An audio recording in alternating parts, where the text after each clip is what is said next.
Vamos todos, então, serenando nossas mentes, nossos corações, dirigindo ao alto, ao Pai, mentalizando a figura divina do Mestre Jesus, pedindo o amparo e a proteção para mais essa noite de estudos do Evangelho, trazido pelo Mestre Jesus, e também a permissão que a espiritualidade maior encarregada desse momento conosco esteja, o protetor, o anjo guardião de cada um de nós, que nos acompanhe, e todos irmanados, nos incluindo, nos harmonizando, nos auxiliando a entender com maior precisão os temas que serão aqui expostos do nosso estudo de hoje, e que possamos, então, após esse estudo, colocá-los em prática no nosso dia a dia,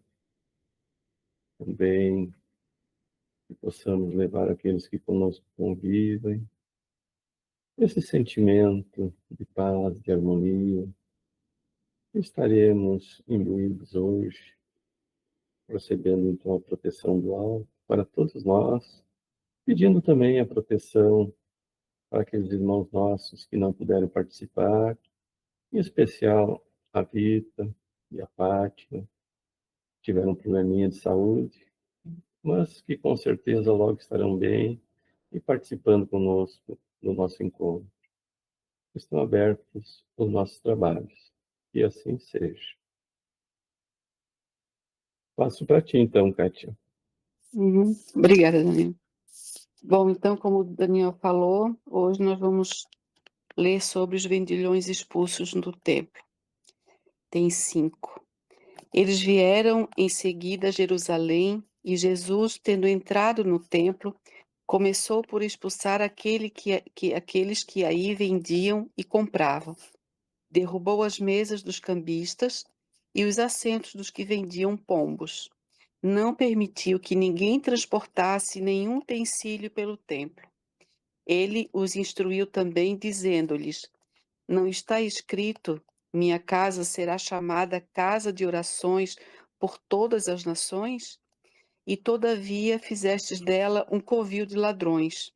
O que os príncipes dos sacerdotes, tendo ouvido, procuravam um meio de fazê-lo perder-se, porque eles o temiam, visto que todo o povo estava arrebatado em admiração por sua doutrina.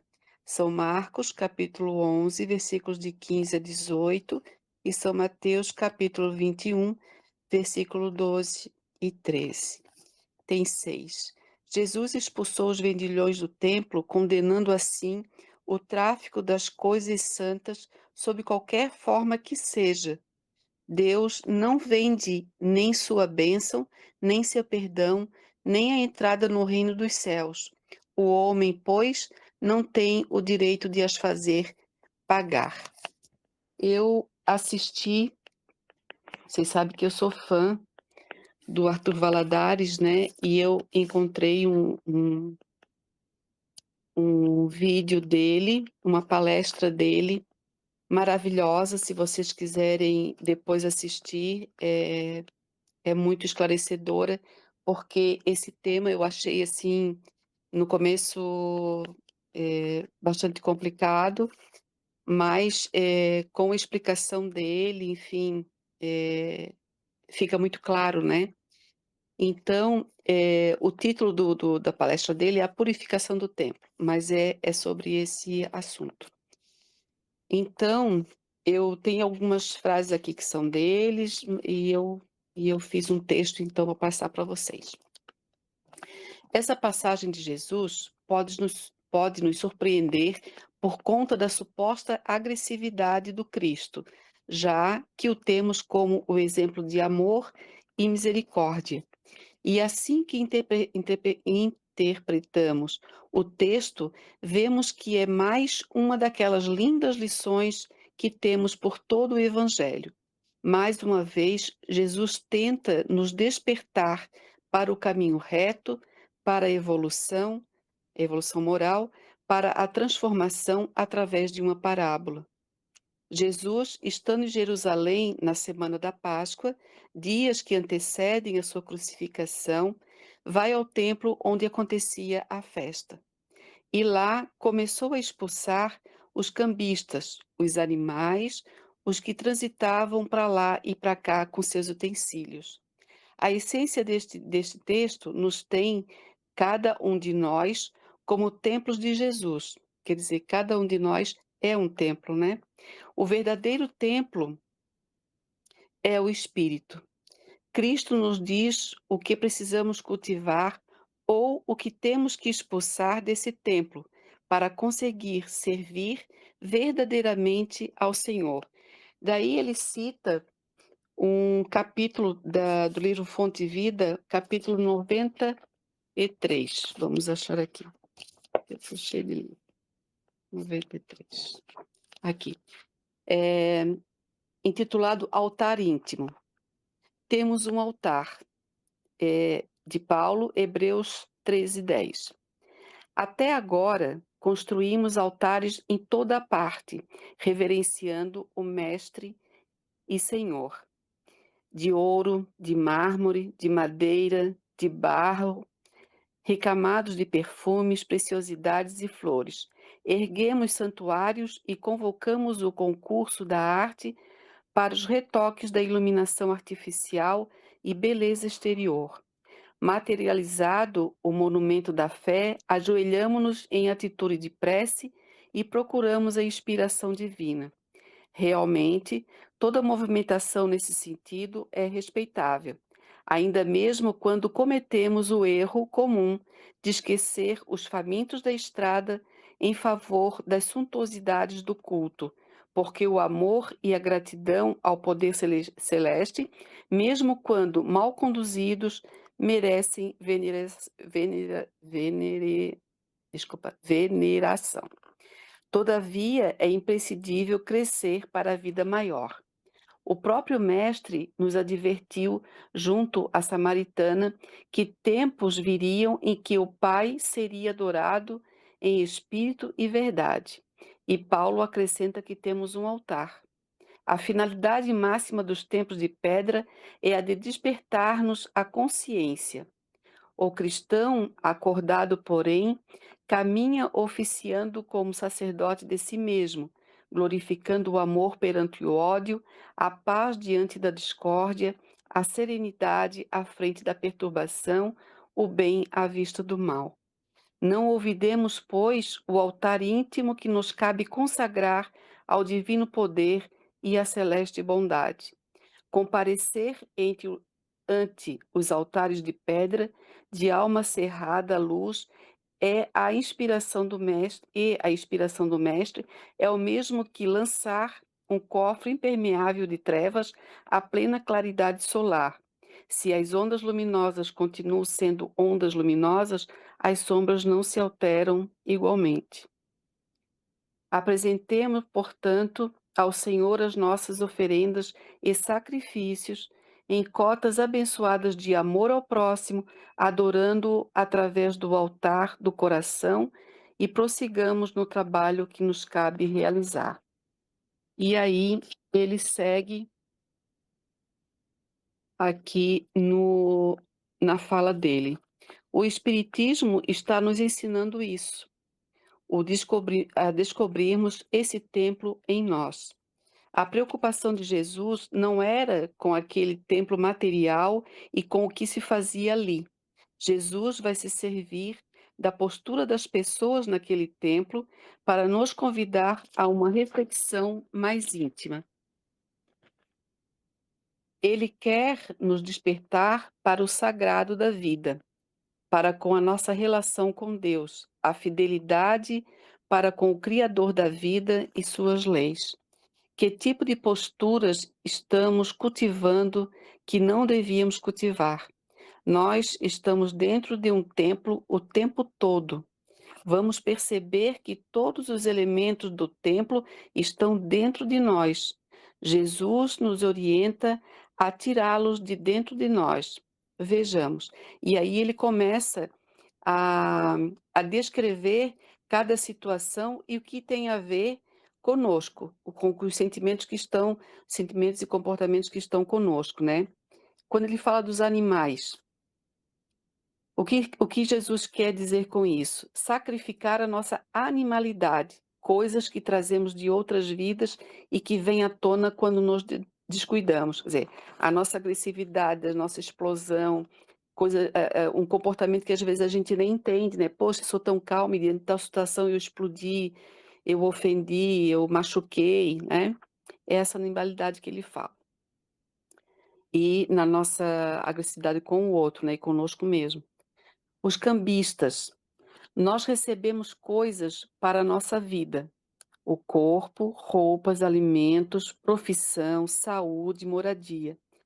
Recebemos recursos materiais para cambiá-los por recursos espirituais.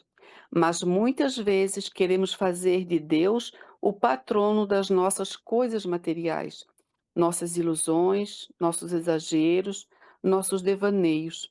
Queremos cambiar as coisas espirituais em facilidades materiais. Fazer um câmbio invertido na lógica na vida. Quando o evangelho começa a operar dentro de nós, Jesus derruba a mesa dos cambistas. É o evangelho dentro do ser, derrubando a forma como há muito se operava num jogo de interesses. Quando precisamos, quando sofremos, nos aproximamos. Quando felizes, nos afastamos. Enquanto me convém, busco ao Criador, à religião, ao Cristo, ao Evangelho. A partir do momento em que tenho meus desejos imediatistas satisfeitos, me afasto. E aí ele menciona uma passagem do livro Nosso Lar, quando o André Luiz ele já está pronto para começar a auxiliar, né? E aí ele vai visitar, ele vai acompanhar de Tobias, visitar os espíritos que foram resgatados do umbral. E aí ele se assusta muito com toda aquela situação, né, com o comportamento daqueles espíritos, numa situação tão pesada. E aí o livro aqui relata esse trechinho, né, onde Tobias fala o que são aqueles espíritos, por que que eles estão assim. Aí o texto aqui diz o seguinte: seguimos pelas numerosas filas de camas bem cuidadas, sentindo a desagradável exalação ambiente oriunda, como vinha a saber mais tarde, das emanações mentais dos que ali se congregavam, com as dolorosas impressões da morte física e muita vez sobre o império de baixos pensamentos. Reservam-se estas câmeras, explicou o companheiro bondosamente, Tobias, apenas a entidades de natureza masculina. Tobias, Tobias, os espíritos chamando, né? Estou morrendo à fome e sede, bradava um estagiário. Socorro, irmão, gritava outro. Por amor de Deus, não suporto mais, exclamava ainda outro. Coração alanceado ante o sofrimento de tantas criaturas, não contive a interrogação penosa. O André Luiz pergunta: meu amigo, como é triste a reunião de tantos sofredores e torturados. Por que este quadro angustioso? Tobias respondeu sem se perturbar. Não devemos observar, não devemos observar aqui somente dor e desolação. Lembre, meu irmão, que estes doentes estão atendidos, já que se retiraram do umbral, onde tantas armadilhas aguardam os imprevidentes, cuidadosos de si mesmos, descuidosos de si mesmos. Nestes pavilhões, pelo menos, já se preparam para o serviço regenerador, quer dizer, já estavam num lugar bom, né? Quanto às lágrimas que vertem, recordemos que devem a si mesmos esses padecimentos. A vida do homem estará centralizada onde centralize ele o próprio coração. E depois de uma pausa em que parecia surdo a tantos clamores, acentuou: são contrabandistas na vida eterna. contrabandista que o Cristo cita lá, né? Como assim? Atalhei interessado. O interlocutor sorriu e respondeu em voz firme. Acreditavam que as mercadorias propriamente terrestres teriam o mesmo valor nos planos do espírito. Supunham que o prazer criminoso, o poder do dinheiro, a revolta contra a lei e a imposição dos caprichos atravessariam as fronteiras do túmulo e vigorariam aqui também, oferecendo-lhes ensejos a disparates novos. Foram negociantes imprevidentes, esqueceram de cambiar as posses materiais em créditos espirituais. Não aprenderam as mais simples operações de câmbio no mundo. Quando iam a Londres, trocavam contos de réis por libras esterlinas. Entretanto, nem com a certeza matemática da morte carnal se animaram a adquirir os valores da espiritualidade. Agora, que fazer? Temos os milionários das sensações físicas transformados em mendigos da alma. Esse é o texto do Nosso Lar. E aí ele também cita do livro Fonte Viva, de novo, o capítulo 112, que também fala: Que farei? De Paulo, Atos 22:10. Milhares de companheiros aproximam-se do Evangelho para o culto inveterado ao comodismo. Como dominarei? Interrogam alguns. Como descansarei? Indagam outros. E os rogos se multiplicam, estranhos, reprováveis, incompreensíveis.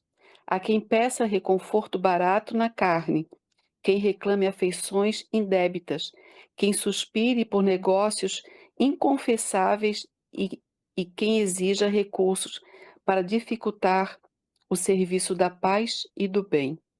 A pergunta do apóstolo Paulo, no justo momento em que se vê agraciado pela presença divina, é padrão para todos os aprendizes e seguidores da Boa Nova. O grande trabalhador da revelação não pede transferência da terra para o céu e nem descamba para sugestões de favoritismo ao seu círculo pessoal. Não roga isenção de responsabilidade, nem foge ao dever da luta. Que farei? Disse a Jesus, compreendendo o impositivo do esforço que lhe cabia.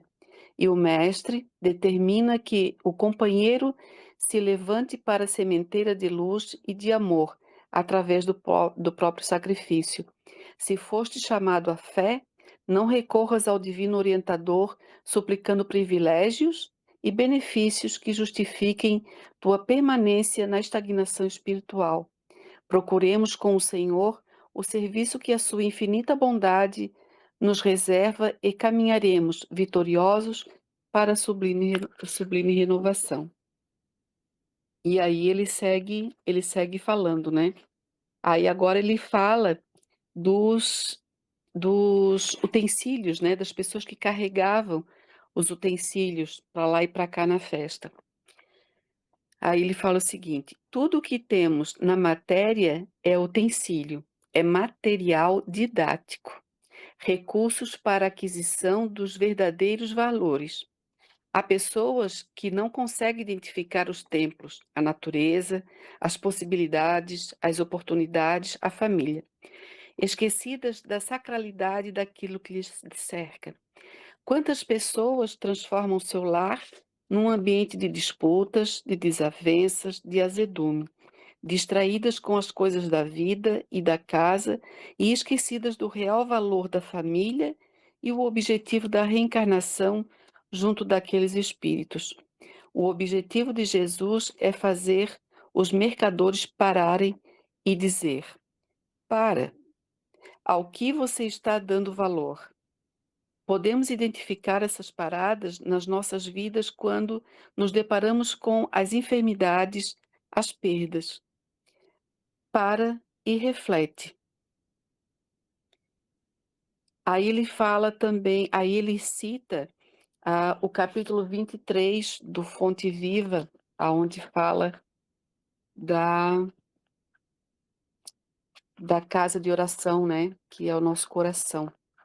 Ante o sublime, não faças tu comum o que Deus purificou. É a desvalorização daquilo que Deus nos deu, né? Existem expressões no Evangelho que, à maneira de flores a se salientarem num ramo divino, devem ser retiradas do conjunto para que nos deslumbremos ante o seu brilho e perfume peculiares.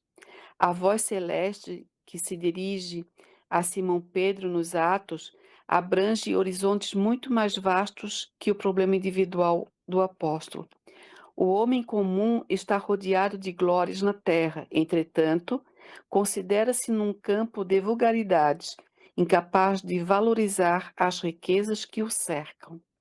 Cego diante do espetáculo soberbo da vida, que lhe emoldura o desenvolvimento, tripudia sobre as preciosidades do mundo, sem meditar no paciente esforço dos séculos que a sabedoria infinita utilizou no aperfeiçoamento e na seleção dos valores que o rodeiam. Quantos milênios terá exigido a formação da rocha? Quantos ingredientes se harmonizam na elaboração de um simples raio de sol? Quantos óbices foram vencidos para que a flor se materializasse? Quanto esforço custou a domesticação das árvores e dos animais? Quantos séculos terá empregado a paciência do céu na estruturação complexa da máquina orgânica em que o espírito encarnado se manifesta? Nós, né? A razão é luz gradativa diante do sublime. Não te esqueças, meu irmão, de que o Senhor te situou a experiência terrestre num verdadeiro paraíso, onde a semente minúscula retribui na medida do infinito por um e onde águas e flores, solo e atmosfera te convidam a produzir em favor da multiplicação dos tesouros eternos. Cada dia louva o Senhor que te agraciou com as oportunidades valiosas e com os dons divinos. Pensa, estuda, trabalha e serve. Não suponhas comum o que Deus purificou e engrandeceu. E aí ele segue falando aqui da casa divina, que é o nosso coração. O seu coração purificado, sem orgulho, sem vaidade, sem apego, é o portal por onde o divino pode atuar no mundo. Somos casa de oração. Quando purificarmos o coração, todo sentimento será um ato de oração. Jesus menciona seu templo para todas as nações. Quantas vezes nós, tomados por sentimentos inferiores, excluímos o próximo da nossa vida, do nosso serviço? Seu coração é um templo de todas as nações, ou seja, todos os espíritos, todos nós. Todo e qualquer espírito deve encontrar em você uma manifestação do divino, ainda que seja o silêncio. Não feche seu coração a ninguém, todos, políticos, etnias, condição social. Podemos discordar, mas dissensão jamais. Nada deve nos afastar da comunhão fraterna. Quando nos furtamos de servir, de ajudar, por preconceito, por orgulho, por vaidade, por ressentimento, nós transformamos o que deveria ser uma casa de oração num covil de ladrões, assim como ele cita no texto, furtando do próprio Criador. Todos os dias estamos sendo chamados para nos tornarmos uma casa de oração, um templo para todas as nações, e reagiremos com compreensão e misericórdia à multidão que dirá, quer dizer, toda aquela multidão que vem de encontro, né? Quer dizer, contra aquilo que a gente está tentando fazer. E a multidão vai dizer: para que fazer isso? Deixa de ser tolo. Para que você abraçou isso? Para que evangelho? Para que espiritismo? E aí eu vou pedir licença para o Daniel e para Gorete, porque essa semana o Daniel colocou uma mensagem, foi no dia 16, né, Daniel? A mensagem dizia o seguinte: recorde os talentos que lhe enriquecem a personalidade e as bênçãos que lhe valorizam a existência, e lembre-se que todo dia é momento de estender a prática do bem, esquecer o mal, aprender sempre mais e fazer o melhor. Do livro Respostas da Vida, né? Chico Xavier. E aí a Gorete fez um comentário sobre a mensagem, né, Gorete? Que foi uma oração. Lendo o recadinho de André Luiz, que Daniel nos envia, fiquei aqui meditando. Há quanto tempo não penso nos talentos que o Senhor me ofertou? Nas palavras iluminárias da mensagem, a força oculta do bem que a nós todos foi ofertado. Sabedores hoje das leis supremas que regem nossas vidas, muitas vezes esqueço ou esquecemos, sim, nós esquecemos, das inúmeras riquezas que somos portadores. Ave Cristo, perdoe-nos, Jesus, pelas nossas infantilidades espirituais. Deus, nosso Pai maior, sempre diligente, conosco está. Compreendendo isso, rogamos o amparo para sempre, sermos dignos de acionarmos no íntimo nossos talentos, muitas vezes ocultos, a externarem-se em atos, palavras e pensamentos. Essa foi a oração da Goretinha. Obrigada, gente. Era isso que eu tinha para trazer para vocês. Espero que eu tenha contribuído. Obrigada. Obrigado, Kátia. Foi excelente a tua exposição. E realmente, quando eu coloquei a mensagem, porque ela me tocou, e depois o que a Gorete disse também foi para mim. Foi para mim, Gorete. Então, me chamou a atenção também, não é? Para E, nós todos. e é interessante a gente ouvindo a Kátia falar, como esses mercadores ainda estão presentes nos nossos dias de hoje. Quando a gente assiste aqueles programas de TV, principalmente, sem citar nomes de religiões, de igrejas, enfim, só um momentinho que a Fátima vai entrar.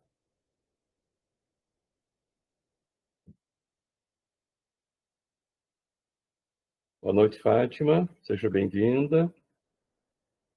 Boa noite, obrigada. Como você está? Melhorou? Melhorei, graças a Deus. Que bom. Então, eu tirava, às vezes, um tempo assim para dar uma olhada nessas religiões, né, que passa na TV, e como tudo gira em torno de negócios. Eu vi assim, tinha um vidrinho bem pequenininho, que era água do Jordão, que vinha para negociar. Tinha pedacinhos de madeira, que era da cruz, era da Arca de Noé. Então, são esses mercadores que ainda estão presentes no nosso dia a dia, né? Eu lembro daquelas festas de igreja, você ia, um churrasco muito bom, por sinal, né? Mas o negócio da bebida. Então, você via as pessoas passarem o dia bebendo ali, né? Então, em troca do dinheiro, não importa de vender bebida alcoólica e negociar coisas ilícitas em nome da religião, né? Então, a gente vendo essa passagem do Cristo, né? Como ainda é atual. Já se passaram mais de 2000 anos e é atual ainda, né? Senhor Edgar, Marilene, posso passar para os senhores?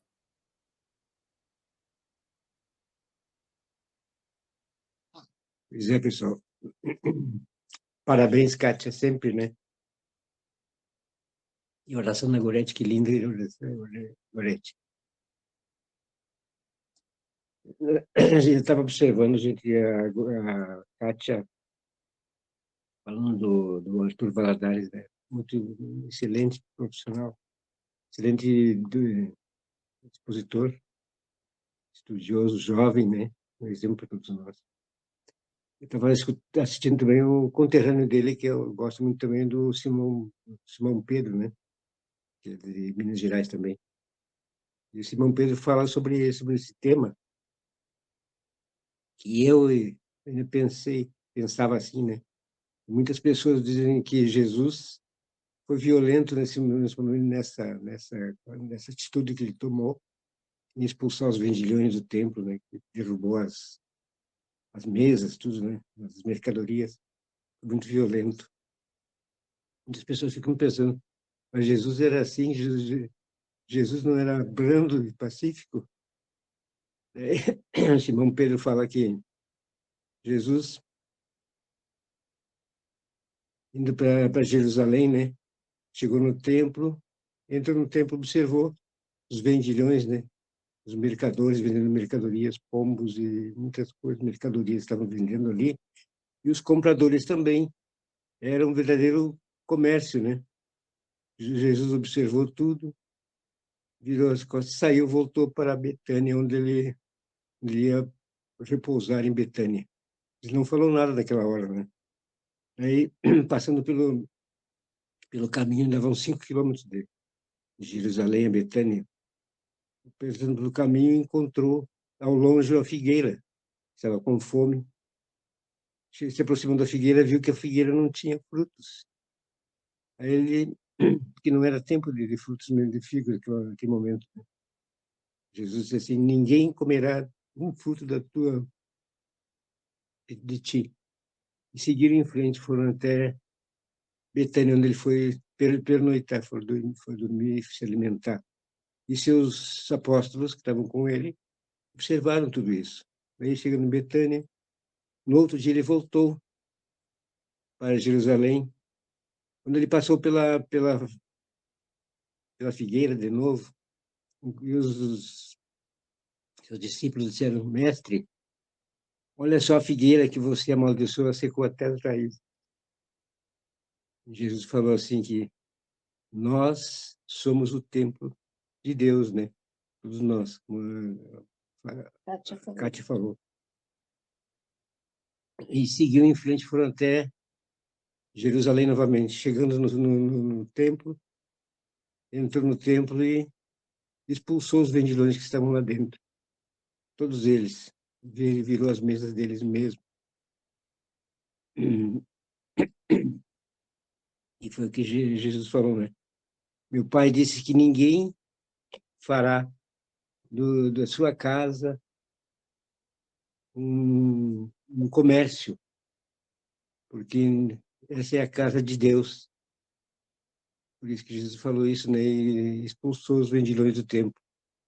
Daí, falando para os seus discípulos que nós somos os templos de Deus, os nossos corações, como a Kátia também falou. Então, Jesus não usou da violência. Jesus podia ter, no momento de raiva, né?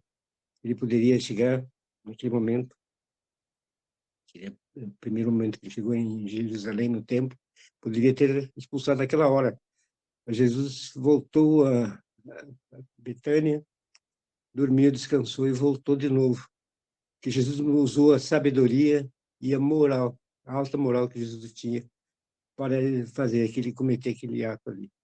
Ele olhou para os seus discípulos e falou também o simbolismo da figueira. E naquela época, naquelas religiões, a figueira representava um grande sistema religioso, né? Símbolo religioso muito guardado por eles. Então Jesus falou que o nosso templo, somos nós templos de Deus, nós temos que trabalhar e fortificar e ter frutos a vida toda, sempre, não só nos momentos que nós entramos ali, mas sempre, sempre. E não vender aqueles frutos que as nossas palavras, nossos estudos, tudo isso aí que nós aprendemos, né? Não vender. E que nossos frutos sejam toda a vida, nunca falte em nós o fruto da sabedoria, fruto do amor, da bondade, da resignação, da caridade, né? E do amor ao próximo. Então a gente fica observando, né? Quando eu aprendi com esses pequenos trechos que eu peguei dele, que todos nós observávamos, ficávamos olhando, puxa vida, quanto a gente ficava pensando, né? Ah, será que Jesus era violento assim? Não. Jesus é sabedoria, e do momento, né, que ele chegou lá, na segunda, foi para Betânia para descansar e pensar bem como ele chegaria, como ele fez com a sua sabedoria, com a sua moralidade. E aqui os sacerdotes daquela época, os grandes políticos daquela época, eles tinham medo de Jesus porque o povo todo adorava a doutrina de Jesus. Todos eles seguiam Jesus porque sabiam pela qualidade do fruto de Jesus, da sabedoria e da moralidade que ele tinha, né? Quando ele chegava, ele sempre usava esses simbolismos para aplicar para os seus discípulos e para as pessoas que estavam ali a qualidade do fruto que nós devemos ser nos nossos corações. Isso que eu acho que ajudei um pouquinho. Obrigado, seu Edgar. Estava excelente. Marilene? Meus queridos, obrigada, Kátia, maravilhosa a tua atividade, como você desenvolveu, muito bom. E o Daniel também sempre dando as contribuições. No início ele falou, no início da nossa reunião, a respeito do número de pessoas que já estiveram no nosso grupo. E hoje, quanto estamos?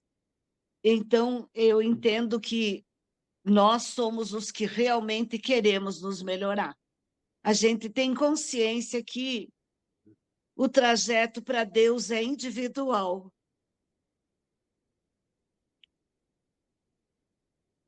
Desculpem. Então, que a gente nunca desanime, seja firme, forte, e vamos continuar, queridos.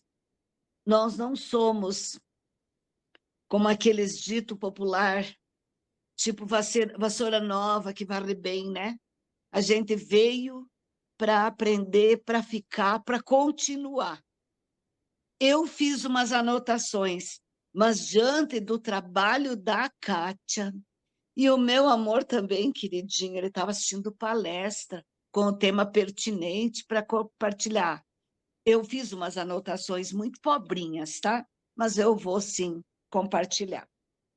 Então, este capítulo que já foi lido, esses itens, não é? 5 e 6.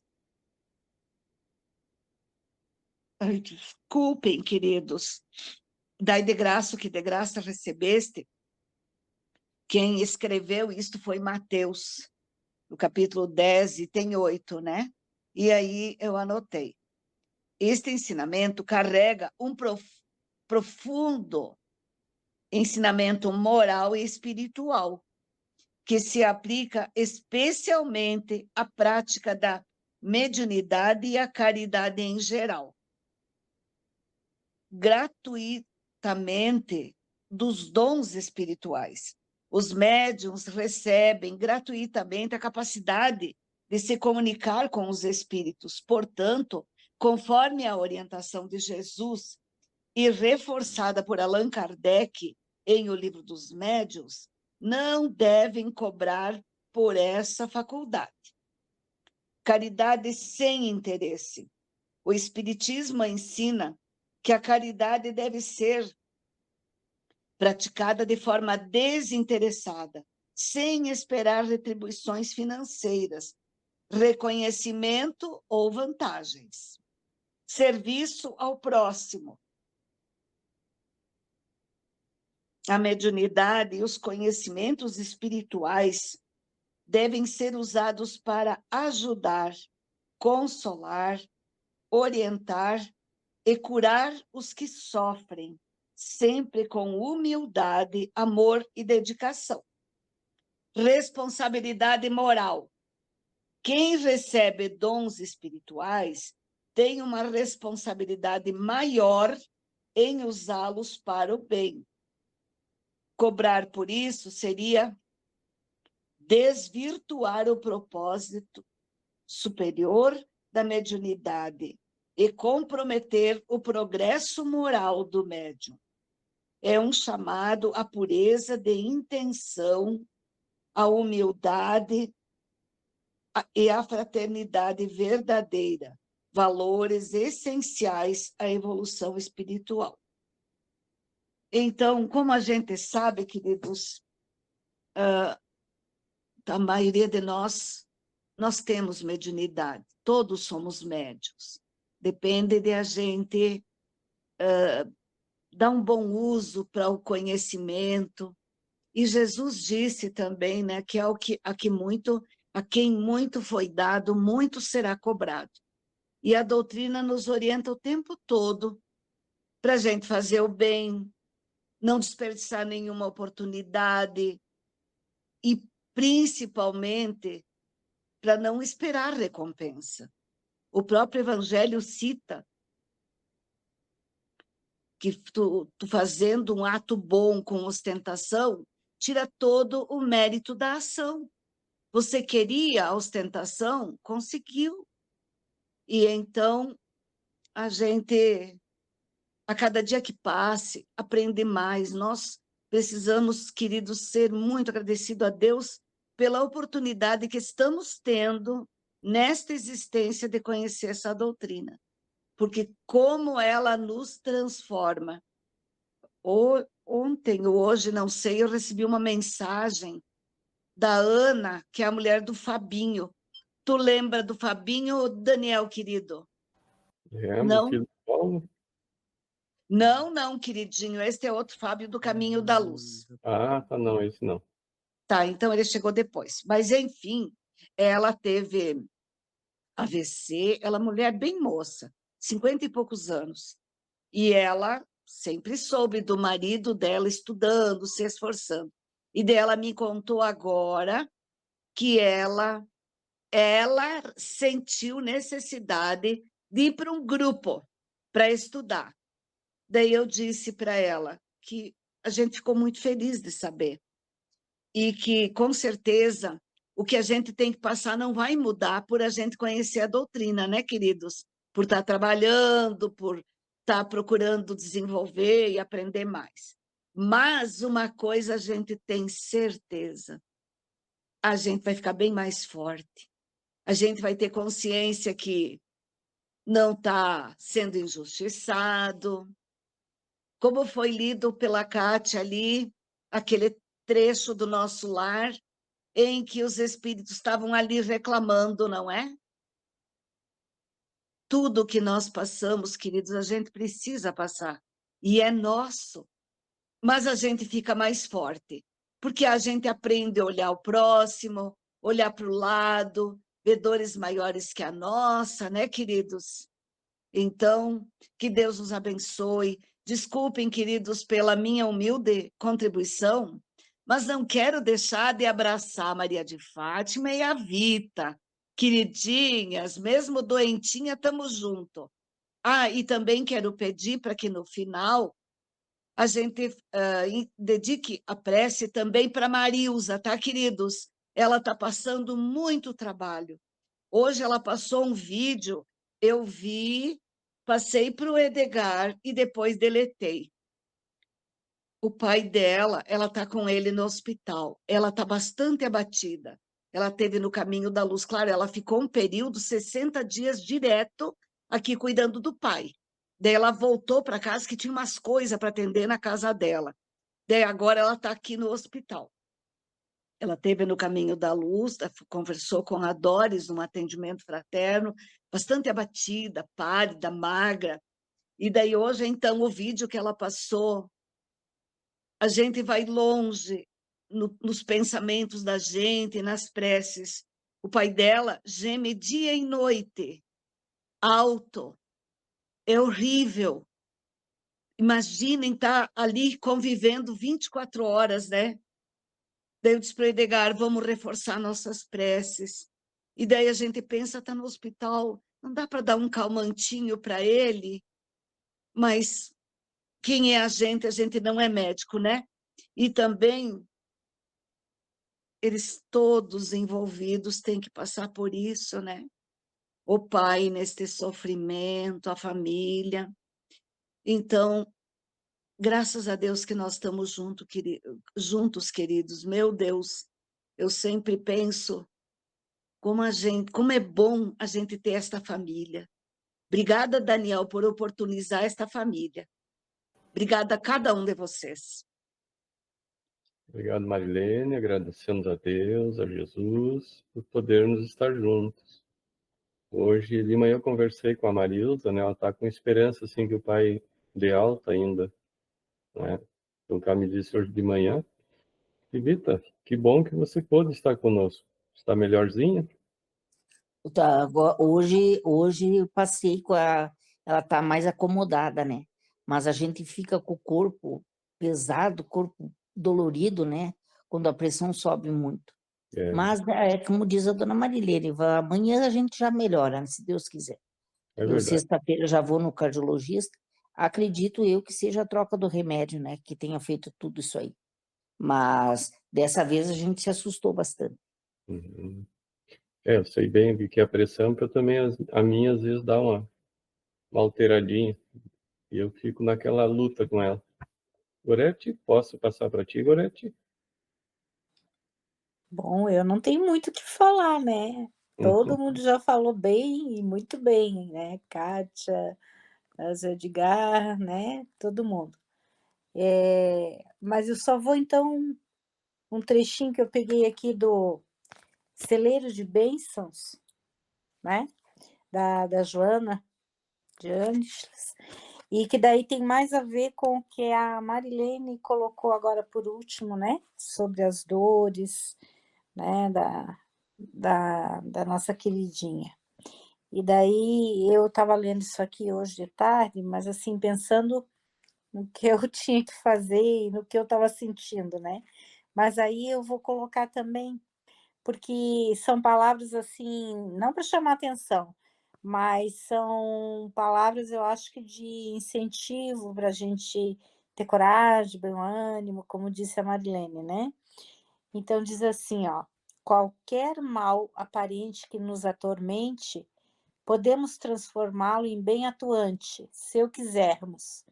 Então, assim, ó, quando a gente pensa, né? Ontem aconteceu alguma coisa que me desequilibrou, me trouxe muita dor, dor moral, dor física, uma certa atribulação nos deixando em desequilíbrio. Aí vem, a gente ora, né? Pede ajuda, daí no outro dia acontece uma outra situação que você vê que realmente não era bem aquilo que você estava pensando. Então, quantas coisas que a gente sofre antecipadamente, né?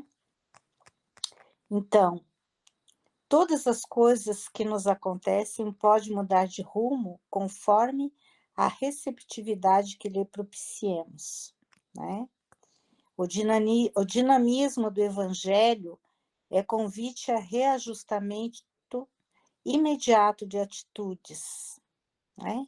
A gente recorre ao evangelho, à prece, e realmente a gente muda, né? É como se um hálito, como se uma brisa suave, né, passasse e levasse embora todos aqueles sentimentos, aqueles pensamentos, aquelas sensações, emoções em desequilíbrio, né? A gente se renova. Renovação sadia de hábitos. O Evangelho faz por nós. E daí recorda a expressão do leproso aflito que buscou Jesus. Disse ele, Senhor, se quiseres, e como o Rabi o quis, restituiu-lhe a saúde e ensejou-lhe a paz. E aqui a gente sabe que a saúde não é só a saúde física, né? É a nossa saúde no sentido espiritual. É o nosso equilíbrio, a nossa coragem, a nossa fé, a nossa força de vontade, o carinho com que os mentores espirituais nos acodem e nos dão sustentação no momento bem decisivo da prova, ou do momento de grande importância para nós, a nossa prova, né, naquele momento. Então, voltando ao texto, esforça-te e esforcemo-nos. Agora eu vou mudar um pouquinho aqui, né? Vou botar no plural. Esforcemo-nos e animados pelo enobrecido espírito do querer, né? A nossa vontade, superemos óbices e constrições, começando ou recomeçando as lutas, E todo momento, né, a cada momento que a gente ultrapassa um momento difícil, a gente está recomeçando a luta, né?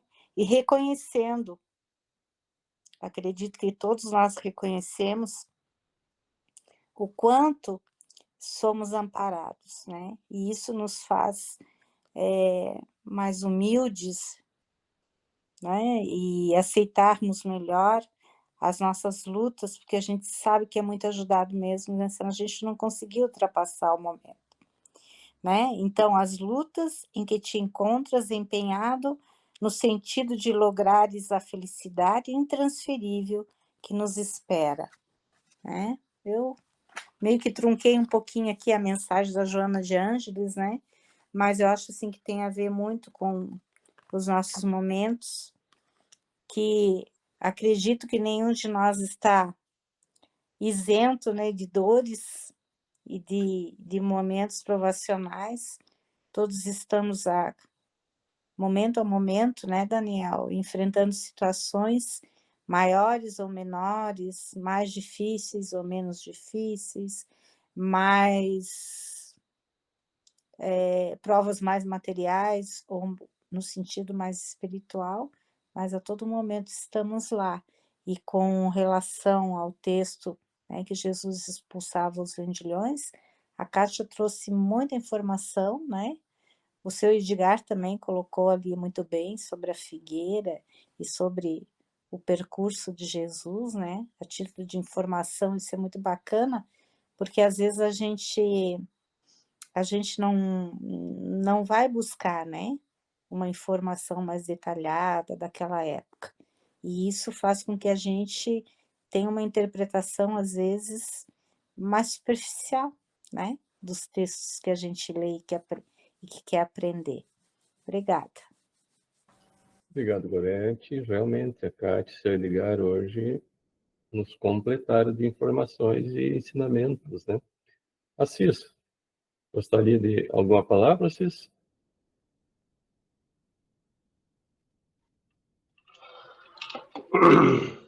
Bom, que barbaridade. Eu acho que já foi falado tudo, né, pessoal? Olha, até. Eu tinha umas coisas para falar, mas eu anotei aí o cara se ferra. Mas ali falando assim, ó. Mas a gente está sempre negociando com Deus, né? A gente não precisa ir na igreja para negociar com Ele. A gente está sempre negociando. Meu Deus, me ajuda, né? A gente só está, né? Prometo que eu vou melhorar. A gente está sempre prometendo. A gente acaba sempre barganhando com Ele. Isso é uma coisa, pensamento meu, né? Às vezes quando a gente dá umas rateadas, meu Deus, vai me desculpar, e agora, que não sei o quê, e já começa, né? Ah, prometo que, não, que vou me melhorar e tal, né? E depois a gente erra de novo. A gente acaba cometendo o mesmo erro. Então, né, aquela referente ali, aquela de Jesus Cristo, eu vi o filme.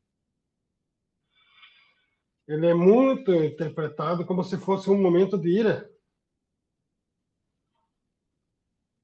né? Um momento de raiva, assim, que ele chegou lá no templo, e aí indignado, né, que o pessoal vendendo lá as coisas, né?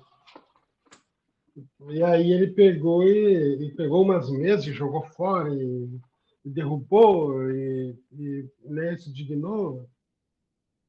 E aí ele teve que conseguir fugir dos soldados para, né, para conseguir, né, para conseguir fugir dos soldados tudo.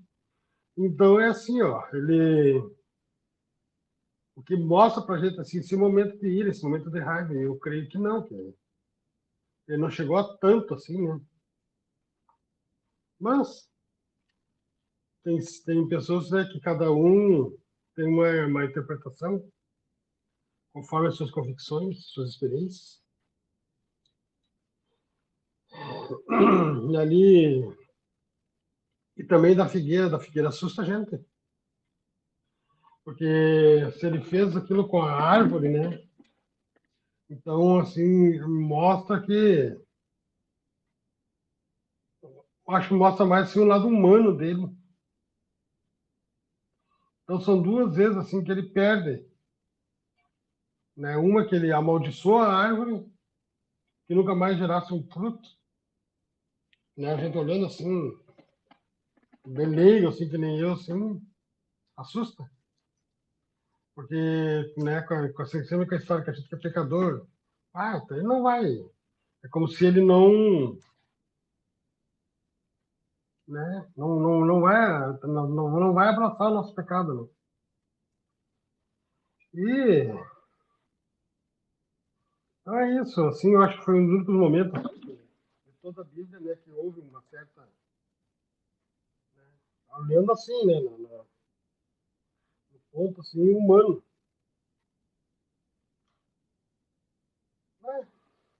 É isso aí, pessoal.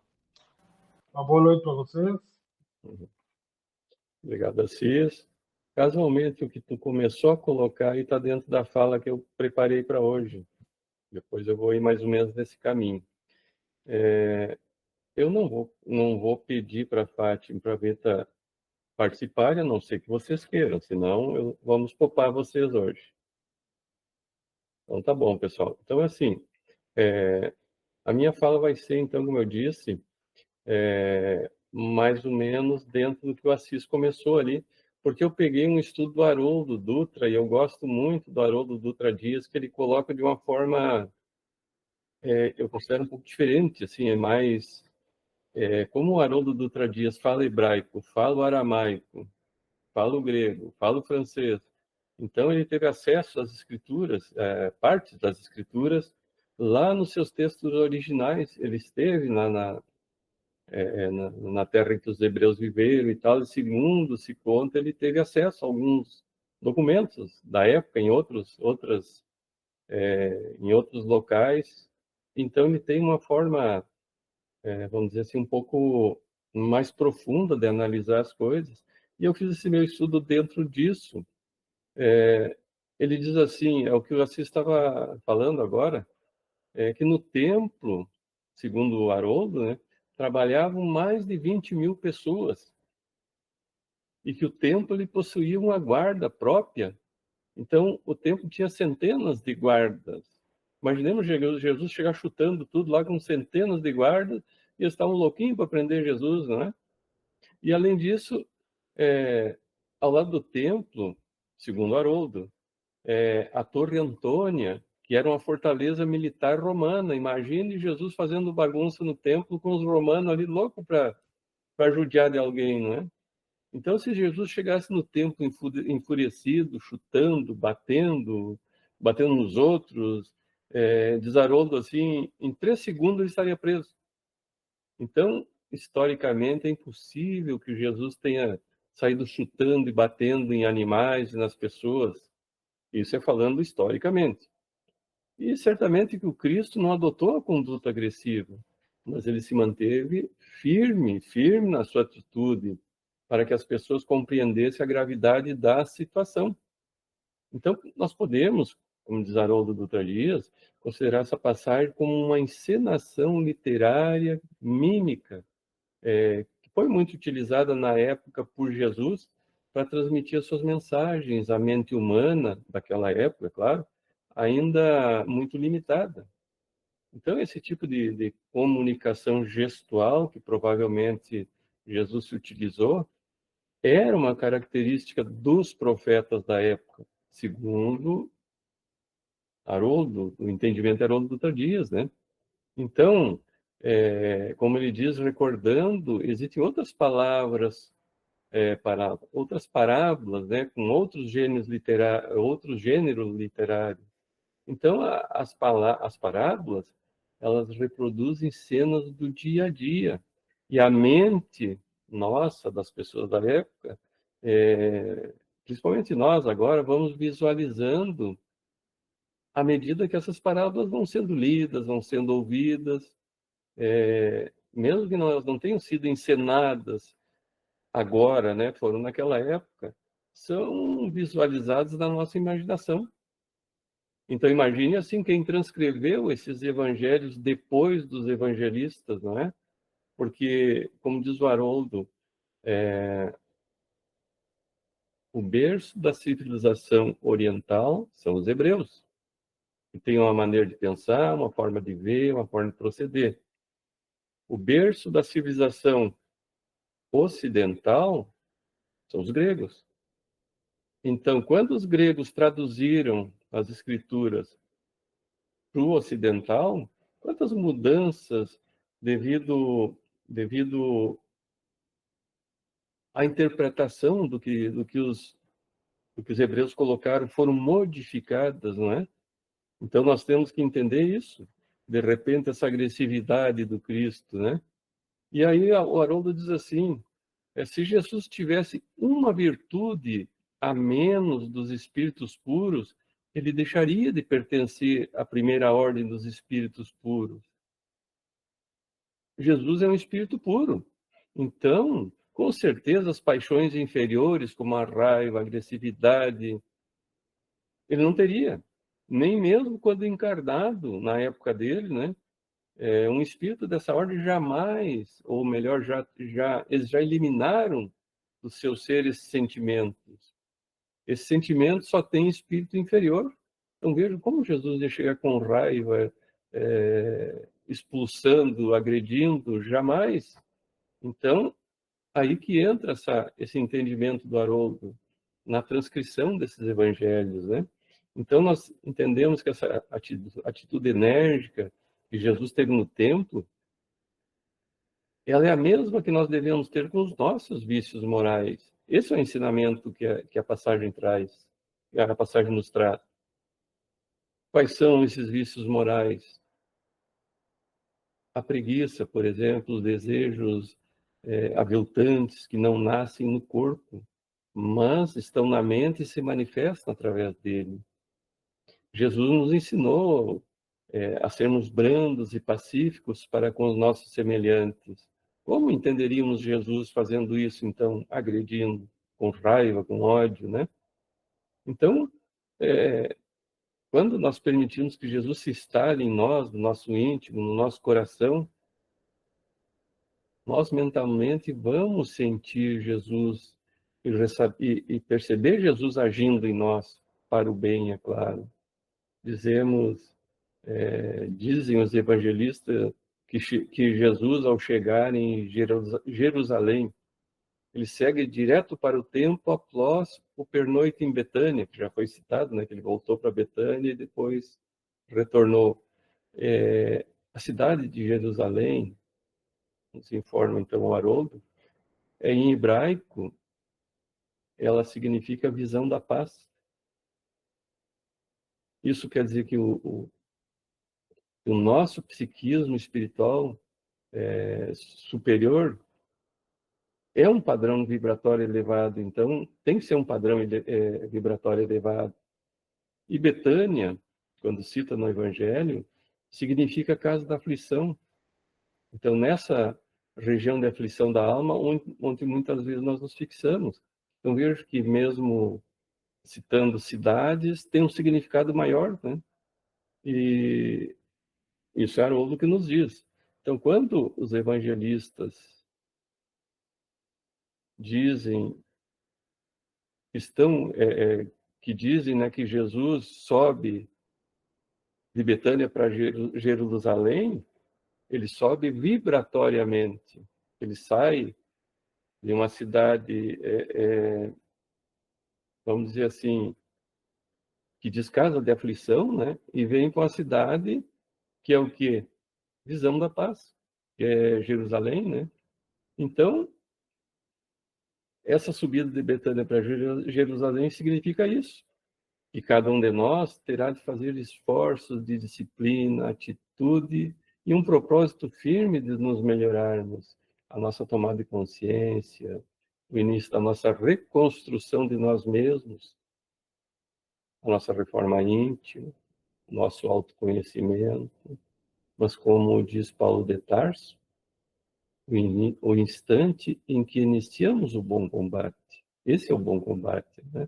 Quando mudarmos a nossa faixa mental para Jerusalém, né? Jesus, então, entrará no nosso templo íntimo, fazendo com que vislumbremos a paz. que significa Jerusalém.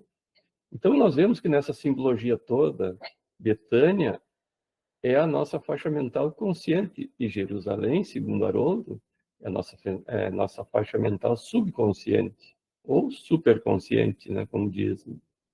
Então, quando nós permitimos que Jesus faça a sua morada em nós, isso nós falamos em relação à doutrina espírita, né? Quando nós entramos na doutrina espírita, nós saímos a qualquer momento. Mas quando a doutrina espírita introjeta o nosso ser, ela não vai sair mais. Então, quando nós permitimos que Jesus faça a sua morada em nós, ele vai expulsar os vendilhões do templo que comerciam, né, os salteadores, que roubam no nosso templo interior. Então, toda essa passagem são simbologias, né? E quem são os vendilhões e os salteadores do templo? Aí Haroldo cita alguns exemplos: o orgulho, o egoísmo, o desamor, a raiva, a inveja, a maledicência, o ócio contemplativo, né? Aquela coisa de viver eternamente em contemplação, e todos os sentimentos que não sejam nobres. Então, como Jesus, que é um espírito puro, entraria literalmente, como se nós fôssemos entender essa passagem literalmente, né? Então, nós devemos nos questionar quando praticamos a caridade. Podemos receber algum benefício em troca? Não é? Se participarmos de qualquer atividade almejando visibilidade maior, dentro de uma casa espírita, por exemplo, ou no movimento espírita que seja, como vamos almejar a posição de direção que vá nos permitir extravasar os nossos projetos pessoais de glória? Isso eu vi uma vez, uma pessoa que a gente trabalhava juntos, numa casa, como voluntários, e ele um dia me disse: a minha intenção é um dia chegar à presidência da casa. Então, olha que nós não estamos longe disso, não é? Chegar às direções para extravasar os nossos projetos de glória. Então, não vamos esquecer que a cada hora de trabalho realizado, nós não podemos ficar com o nosso pensamento fixo de quanto bônus hora. Lembram do bônus hora que fala, né? Que nós adquirimos quando trabalhamos no bem, principalmente no mundo espiritual. Vamos pensar lá quanto temos de bônus hora acumulado, vamos fazer as continhas na calculadora, né? E o que isso vai nos beneficiar para retornarmos à pátria espiritual. Vamos analisar de que forma estamos agindo, se estamos vislumbrando a possibilidade de sermos recebidos como exemplos da terceira revelação, ou seja, o Espiritismo, né? No nosso retorno à pátria espiritual. E se perante os nossos compromissos no lar, mercadejamos cada gesto, cada ato, permitimos que os nossos companheiros de jornada evolutiva no lar, esposa, esposo, filhos, que eles estejam acima dos nossos desejos, né? Ou nós sempre em primeiro lugar, ou também permitimos que os nossos estejam em primeiro lugar, como diz o ditado do mestre, né? Os primeiros, o que serão, né? E ainda no lar, como nos posicionamos quanto aos nossos compromissos e os nossos interesses também na casa espírita. Como nos posicionamos à luz do Evangelho. Então, muitas dúvidas surgem. Qual a verdadeira moral dos vendilhões e salteadores do templo? Que proveito podemos tirar desses ensinamentos? Isso que nós temos que pensar, meditar. Então, o que pensar, por exemplo, das traições, das astúcias, das intrigas, da maledicência, que muitas vezes não nos damos conta e fazemos aquela fofoquinha básica, né? As baixas combinações, nas subtrações de afeto, de amor e de carinho, quando enganamos as pessoas, quando essa pessoa nos dedica o seu afeto e seu carinho, nós as traímos, né, a sua confiança. Então vamos pensar no que nos aprisiona a matéria e de todos os sentimentos menos nobres que vão nos posicionar contrárias às do espírito. E se desejamos desejamos realmente que o nosso templo íntimo seja purificado, que Jesus expulse esses vendilhões que citamos antes, esses salteadores que estão aqui incrustados no nosso íntimo, no nosso interior, não é? Então, ao trabalho, vamos estudar, cultuar o Evangelho em nosso lar, Evangelho no lar também, cultuar esse Evangelho na casa espírita, no movimento espírita, no meio que fomos chamados a obrar. Então, para que no futuro, que não é muito distante, estejamos livres desses vendilhões e desses salteadores, e que possamos estar com Jesus em nossos corações. Então, vamos transformar nossos corações e almas num sagrado templo, num local verdadeiro,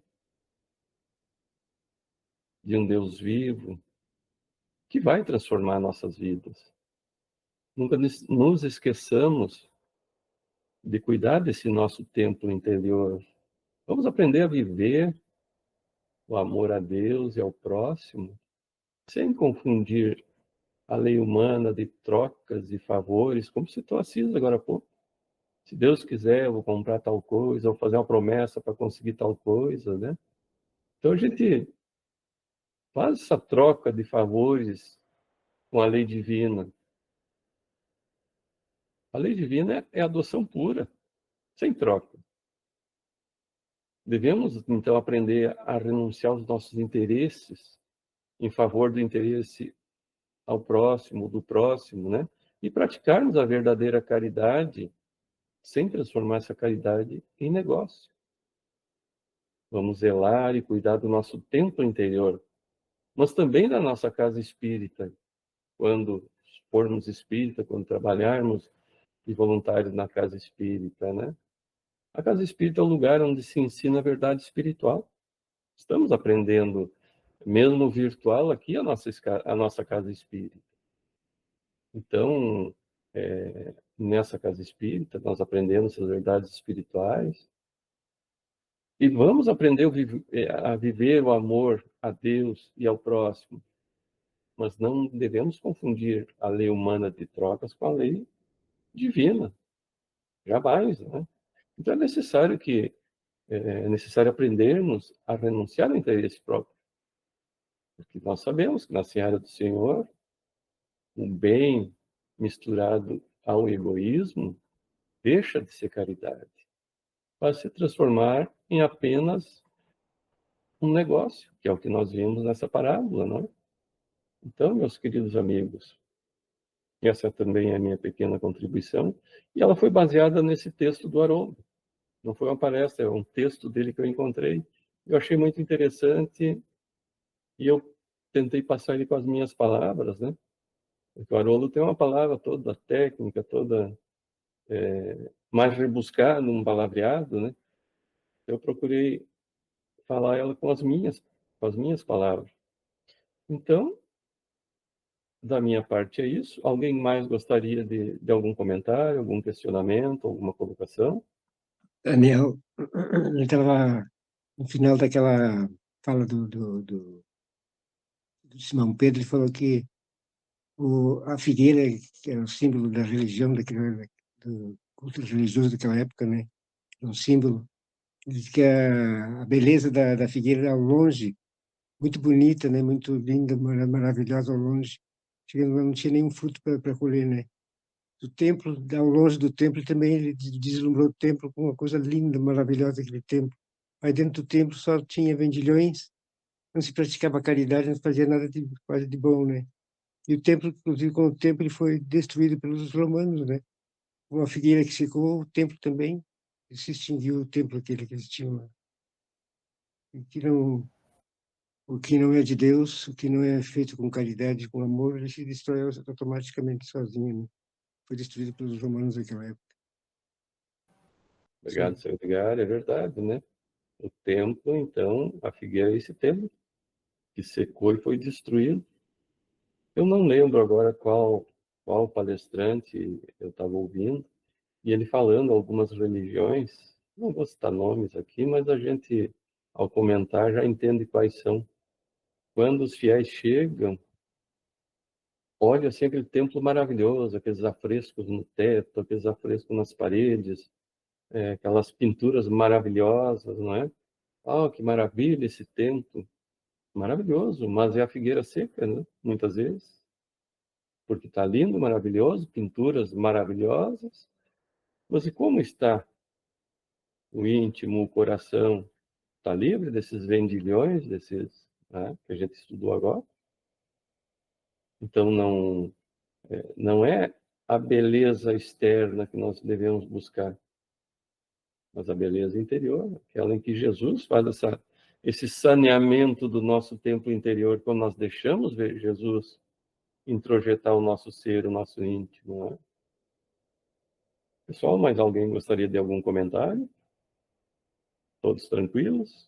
Eu posso falar uma coisinha, né? Enquanto você falava aí, eu estava me lembrando que, como nós, né, seres humanos, o nosso templo sagrado é a nossa própria consciência, né? Porque o reino está dentro de nós, né? Então, hoje eu tenho um outro entendimento, por exemplo, da casa espírita, né? O quanto a gente tem que se manter com o pensamento para auxiliar dentro da casa, né? E a gente não se dá conta muitas vezes, né? Eu levei muito tempo, às vezes chegava meio falando alto e coisa, mas o quanto a nossa importância em que o lugar onde a gente vai, eu falo do Centro Espírita porque agora a gente frequenta o Centro Espírita, né? E vai. Então, é um hospital de almas e quanto eles trabalham para preparar tudo até que a gente chegue lá, né? E ninguém chega lá por acaso, como diz a dona Marilene, o seu Edgar, você mesmo, né, Daniel? Ou os colegas aqui. Ninguém chega por acaso, né? De alguma coisa nos levou a chegar e era aquele o momento de nós chegarmos no Centro Espírita, né? E que bom que chegamos, né? Só que esse entendimento, quando tu falou ali, eu tive faz muito pouco tempo, de que a gente precisa ter uma sintonia e manter a sintonia para auxiliar a espiritualidade que trabalhou tanto para nos receber ali, né? E para nos dar o apoio e o socorro que a gente precisa. Então, e quanto ao que você falou nas doenças ali, que a gente e tem mais ombros fortes, como diz o seu Edgar sempre diz, ombros fortes para a gente passar, né?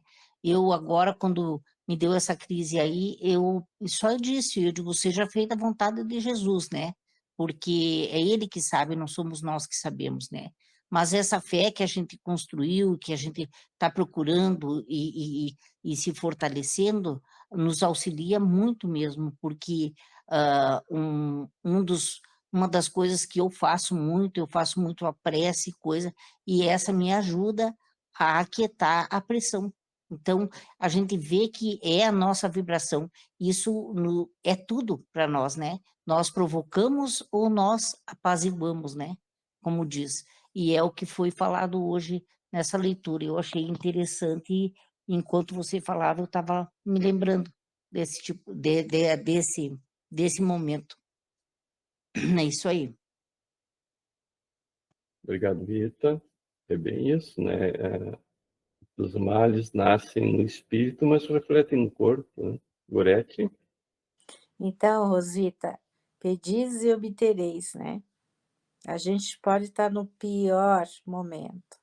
A gente pede com certeza. Nem sempre como a gente quer, mas a gente recebe, né? Isso aí é uma coisa maravilhosa. Só conhecendo a doutrina para a gente ter essa certeza. Quer dizer, nas outras fés também, né? Porque Deus está para todos, mas a gente tenha, assim, uma certeza através da razão, né, não só da emoção. Obrigada. Obrigado, Gorete. Até quem leu aquele livro, Aconteceu na Casa Espírita, me corrija, por favor, se eu estiver equivocado, que faz muito tempo que eu li e eu não lembro se foi nele, mas eu tenho a impressão que foi nele. O que a Vita estava falando, a importância de estarmos bem quando adentramos a casa espírita. A casa espírita, ela é protegida por uma barreira magnética, mas quando nós entramos com a mente perturbada, nós produzimos rachaduras nessa barreira magnética, onde os espíritos, que também podem perturbar, podem adentrar uma casa. Então veja como é importante estarmos bem sintonizados para também frequentar a casa espírita, porque se nós não estamos bem, às vezes é melhor a gente entrar para se tratar, não é, do que para trabalhar.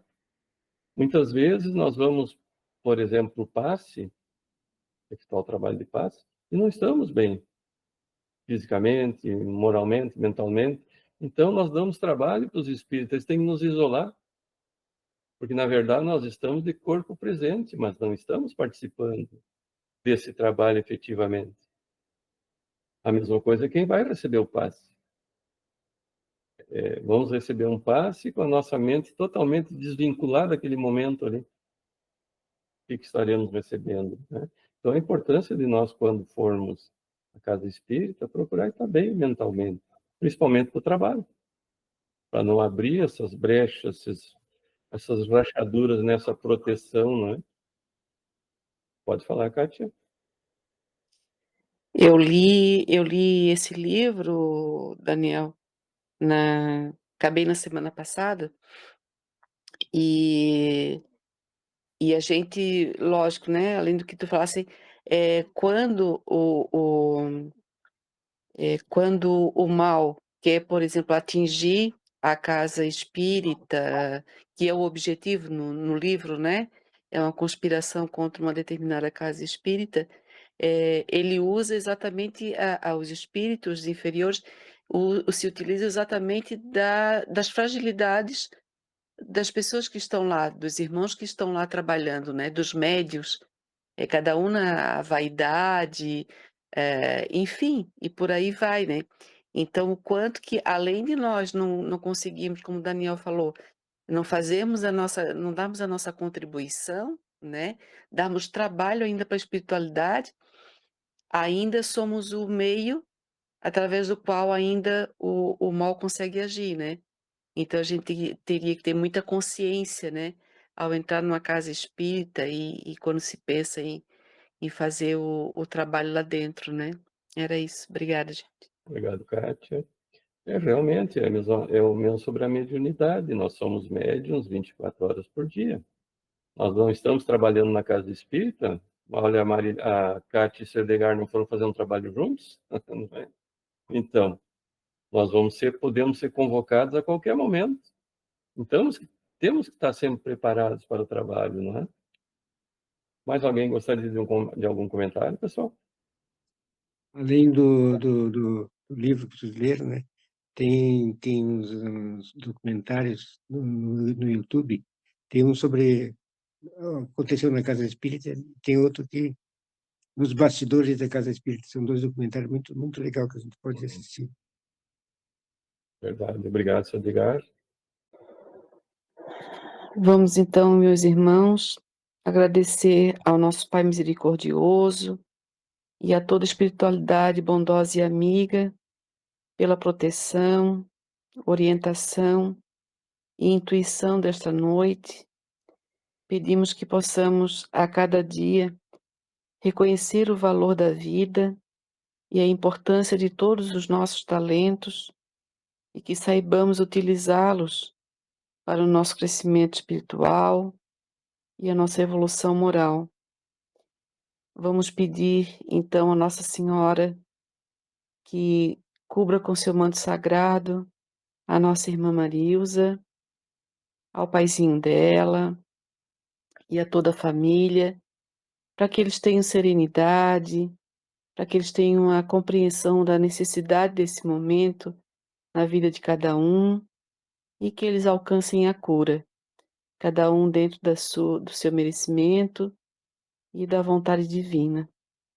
Ave Maria, cheia de graça, o Senhor é convosco, bendita sois vós entre as mulheres, e bendito é o fruto do vosso ventre, Jesus.